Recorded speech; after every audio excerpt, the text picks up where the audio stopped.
Our newest generation of laptops are here, and we have 5 different models in total. These ones we have right here have the Intel onboard processors, and you can get them from i5 up to i7. Now, this one right here has desktop processors, which goes from i7 up to i9.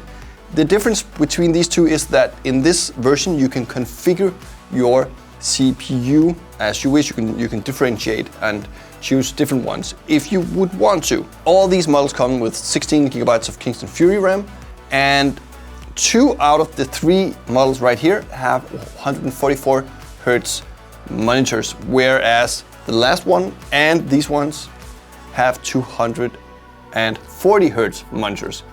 So if you are going for a gamer laptop that can handle FPS games, you should either aim for the biggest of these or these ones. What also differentiates the 5 models is that we have the GeForce RTX 3050, 3050 Ti and 3060 right here, whereas we have 3070 and 3070 Ti right here.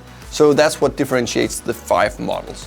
So if you're looking for high-end gaming laptops, these ones might be a pretty good choice.